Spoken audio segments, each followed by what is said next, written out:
आग में विश्वास, शद्रक, मेशक और अबेदनगो की कहानी। एक स्वर्ण प्रतिमा और शाही आदेश। दूरा के मैदान में जलते हुए बाबुल के सूरज के नीचे राजा नबूकदनेस्सर ने एक स्वर्ण प्रतिमा बनवाई, 90 फीट ऊंची और 9 फीट चौड़ी।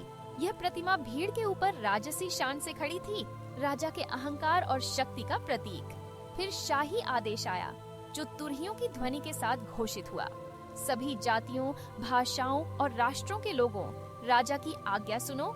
जब तुम तुरही, बांसुरी, वीणा और सभी प्रकार के वाद्य यंत्रों की ध्वनि सुनो, तो स्वर्ण प्रतिमा के सामने झुको और उसकी पूजा करो। जो इनकार करेगा, उसे तुरंत जलती हुई आग की भट्टी में डाल दिया जाएगा। भीड़ में 3 व्यक्ति, शद्रक, मेशक और अबेदनगो खड़े थे, जो परम प्रधान ईश्वर के भक्त थे। उन्होंने आदेश सुना, लेकिन पहले ही तय कर लिया था कि वे किसी भी प्रतिमा के सामने नहीं झुकेंगे, क्योंकि वे केवल एक सच्चे परमेश्वर की पूजा करते हैं। अवज्ञा और आरोप। जब संगीत बजा, तो भीड़ ने आदेश का पालन किया और स्वर्ण प्रतिमा के सामने झुक गई। लेकिन इस समर्पण के समुद्र के बीच 3 लोग खड़े रहे। उनका इनकार ध्यान से छुपा नहीं रहा। कुछ अधिकारी, जो उन 3 पुरुषों की शक्ति और प्रभाव से जलते थे, इस मौके का लाभ उठाने पहुँचे। उन्होंने राजा से कहा, हे राजा, तेरा युग चिरायु हो। बाबुल में कुछ यहूदी, शद्रक, मेशक और अबेदनगो तेरे आदेश की अवहेलना कर रहे हैं। वे न तेरे देवताओं की सेवा करते हैं और न ही स्वर्ण प्रतिमा की पूजा करते हैं।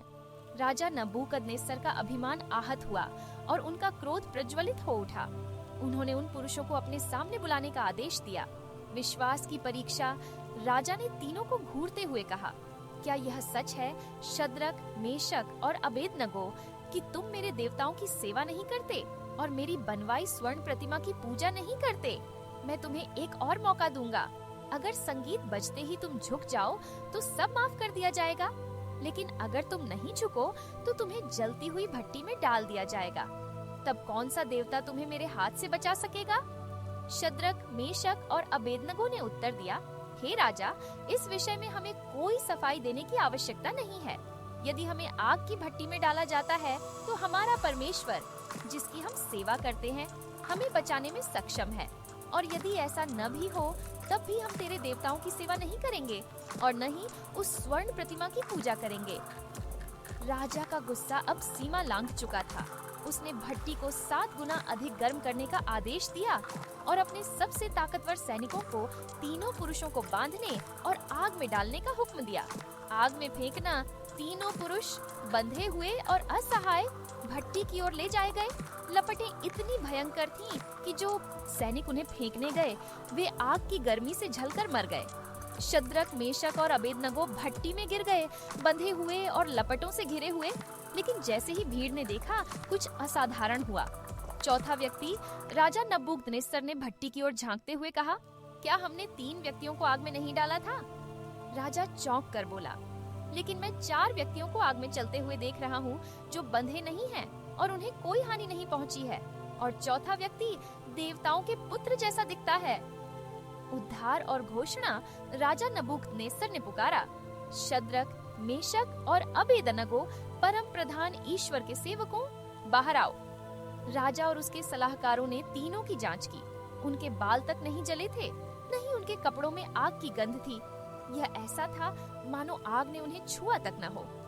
फिर राजा नबूकदनेस्सर ने घोषणा की, शद्रक, मेशक और अबेदनगो के परमेश्वर की स्तुति हो, जिसने अपने स्वर्गदूत को भेजकर अपने सेवकों को बचाया। उन्होंने मुझसे आदेश को ठुकराया और अपने परमेश्वर में विश्वास किया। अब मैं यह आदेश देता हूँ कि मेरे राज्य में कोई भी इस परमेश्वर के खिलाफ कुछ न कहे, क्योंकि ऐसा बचाने वाला कोई और देवता नहीं है।